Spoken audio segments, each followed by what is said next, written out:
നമസ്കാരം, ഞാൻ ഡോക്ടർ റോഷ്നി. ഇന്ന് നമ്മൾ സംസാരിക്കുന്ന ബേബി ബവൽ ഫ്രീക്വൻസിയെക്കുറിച്ചാണ്. അതായത് ഒരു ദിവസം കുഞ്ഞിന് എത്ര തവണ വയറ്റിൽ നിന്ന് പോകുന്നുള്ളത് വളരെ ഡൗട്ടാണ് എല്ലാവർക്കും, എല്ലാ അമ്മമാർക്കും.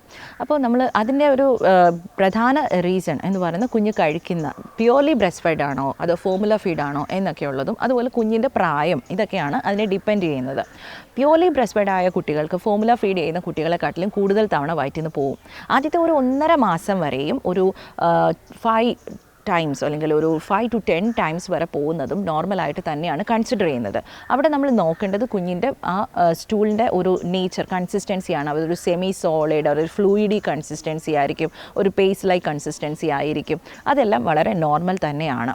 ചിലപ്പോൾ ഒരു 2 to 5 ടൈംസ് ഒക്കെ പോയി എന്നല്ലെങ്കിൽ ആഫ്റ്റർ എവറി മീൽ ഓരോ പ്രാവശ്യം ഫീഡ് ചെയ്ത് കഴിയുമ്പോഴും പോയി അതൊരു ടെൻഷൻ ആവുന്ന അമ്മമാരുണ്ട്. It's quiet normal. ഇനി ഒരു 3 മാസം ഒക്കെ കഴിയുമ്പോൾ, സോറി 1.5 മാസം മുതൽ അങ്ങോട്ട് കുട്ടികൾക്ക് ഒരു 3 മാസം ഒക്കെ കഴിയും തോറും ഇവരുടെ ഈ ഒരു നമ്പർ ഓഫ് ഫ്രീക്വൻസിയിൽ കുറവ് വരാറുണ്ട്. പെർ ഡേ ഒരു 1 to 2 ടൈംസ് എന്നുള്ള രീതിയിലൊക്കെ ആയിട്ട് പോകാറുണ്ട്. ഇനി അതുപോലെ തന്നെ ചില കുട്ടികളിൽ ഒരു ആഴ്ചയിൽ ഒരു 1 or 2 ടൈംസ് എന്നൊക്കെയുള്ള ഒരു രീതിയിൽ ചിലരിൽ കാണാറുണ്ട്. This is completely depending on അമ്മ, ബ്രസ്റ്റ് ഫീഡ് ചെയ്യുന്ന അമ്മ ഏത് രീതിയിലുള്ള ഫുഡാണ് കഴിക്കുന്നത്. ധാരാളം എരിവ് കഴിക്കുക അല്ലെങ്കിൽ ഭയങ്കര ഡ്രൈ ആൻഡ് ക്രിസ്പി ആയിട്ടുള്ള ഫുഡൊക്കെ കഴിക്കുന്ന സമയത്ത് കുട്ടിക്ക് കൂടുതൽ കോൺസ്റ്റിപ്പേഷൻസ് ഒക്കെ വരാനുള്ള സാധ്യതയുണ്ട്. അതുപോലെ കുഞ്ഞിന് ഒരു ഫീവറൊക്കെ വന്നതിന് ശേഷം നോർമലി ബവൽ പാസ് ചെയ്തുകൊണ്ടിരുന്ന കുട്ടി വീക്ക്ലി വൺസ് അങ്ങനെയൊക്കെ ആവുകയാണെങ്കിലും നമ്മളൊന്ന് നോട്ട് ചെയ്യേണ്ടതുണ്ട്. കാരണം അവരുടെ ഒരു ബവൽ ചേഞ്ച് വരുന്നത് നമ്മൾ ശ്രദ്ധിക്കണം. ഓക്കെ, കുട്ടികൾ, അതായത് ജനിച്ചു വീണ കുഞ്ഞുങ്ങൾക്ക് ഡയറിയ, കോൺസ്റ്റിപ്പേഷൻ എന്നിവ അവരുടെ ആരോഗ്യത്തെ വലിയതായിട്ട് ബാധിക്കുന്ന ഘടകങ്ങളാണ്. അപ്പോൾ ഇത് നമ്മൾ നന്നായി മനസ്സിലാക്കണം.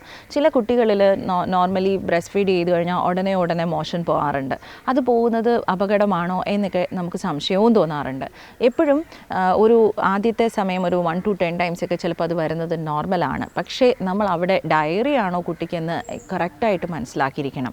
അവിടെ മനസ്സിലാക്കേണ്ടത് കുഞ്ഞുങ്ങളുടെ നോർമൽ ബവൽ കൺസിസ്റ്റൻസി അല്ലെങ്കിൽ സ്റ്റൂൾ കൺസിസ്റ്റൻസി എന്ന് പറയുന്നത് ഒരു സെമി ഫ്ലൂയിഡ്, അതുപോലെ തന്നെ ഒരു പേസ്റ്റ് പോലെയൊക്കെ ആയിരിക്കാം. പക്ഷേ ഡയറിയ വരുമ്പോൾ ഇത് എങ്ങനെയാണെന്ന് ചോദിച്ചാൽ വളരെ വാട്ടറി കൺസിസ്റ്റൻസി ആയിരിക്കും. വെള്ളം പോലെ ലൂസായിട്ട് റിപ്പീറ്റഡ് ആയിട്ട് പോവുമായിരിക്കും.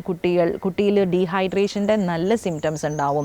നെറ്റിയിൽ ചുളിവുകൾ വരിക, മൗത്ത് ആൻഡ് ലിപ്സൊക്കെ വരണ്ട് ഇങ്ങനെയൊക്കെ കാണും. കുട്ടി വളരെ ഇനാക്റ്റീവായിട്ട് പോകാനുള്ള സാധ്യതയുണ്ട്. സോ ഇത് കുട്ടിയുടെ ലൈഫിനെ തന്നെ ബാധിക്കുന്നതായതുകൊണ്ട് നമ്മളൊരു വെള്ളം പോലൊക്കെ വയറ്റിൽ നിന്ന് പോകുന്നുണ്ട് കുഞ്ഞിന് എങ്കിൽ തീർച്ചയായിട്ടും നിങ്ങൾ എമർജൻസി കൺസൾട്ടേഷൻ എടുക്കണം.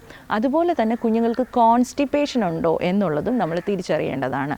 കുഞ്ഞിന് ഒരു ആഴ്ചയിൽ ഒരു പ്രാവശ്യം അല്ലെങ്കിൽ 2 പ്രാവശ്യമൊക്കെ വയറ്റിൽ നിന്ന് പോകുന്നുള്ളൂ, ഇതൊരു പ്രശ്നമാണോ എന്ന് ചോദിച്ചാൽ അല്ല. പക്ഷെ പോകുന്നത് നോർമലായിട്ടാണ് എന്നുള്ളത് തന്നെ നമ്മളത് ഉറപ്പ് വരുത്തിയിട്ടിരിക്കുന്നു. അതേസമയം കോൺസ്റ്റിപ്പേഷൻ ആണെങ്കിൽ വളരെ ഹാർഡായിട്ടുള്ള പെല്ലറ്റ് പോലെയുള്ള ഒരു ഫീക്കൽ മാറ്ററാണ് കുഞ്ഞ് പാസ് ചെയ്യുന്നത്. അത് വളരെ സ്ട്രെയിൻഡ് ഒക്കെ ആണെങ്കിൽ കുഞ്ഞിന് കോൺസ്റ്റിപ്പേഷൻ ഉണ്ടെന്ന് മനസ്സിലാക്കുക. അതുപോലെ തന്നെ കോൺസ്റ്റിപ്പേഷൻ ഉണ്ടെങ്കിൽ സെൽഫ് മെഡിക്കേഷൻസ് എടുക്കാതിരിക്കുക. കുഞ്ഞിന് ലാക്സേറ്റീവ്സോ മറ്റു മരുന്നുകളോ വിത്തൗട്ട് പ്രിസ്ക്രിപ്ഷൻ ഒരിക്കലും കുഞ്ഞുങ്ങൾക്ക് കൊടുക്കാതിരിക്കുക. കുഞ്ഞുങ്ങളുടെ ഇൻറ്റെസ്റ്റിൻ, കുടലൊക്കെ വളരെ ഇമെച്വറാണ്. അതിലേക്ക് നമ്മൾ സ്ട്രോങ് ആയിട്ടുള്ള ലാക്സേറ്റീവ്സ് പല നാട്ടുമരുന്നുകളായിട്ടൊക്കെ ഉള്ള അറിവിൽ കൊടുക്കാതിരിക്കുക. എപ്പോഴും ഡോക്ടറിൻ്റെ കൺസൾട്ടേഷൻ എടുക്കാനായിട്ട് നിങ്ങൾ ശ്രദ്ധിക്കുക.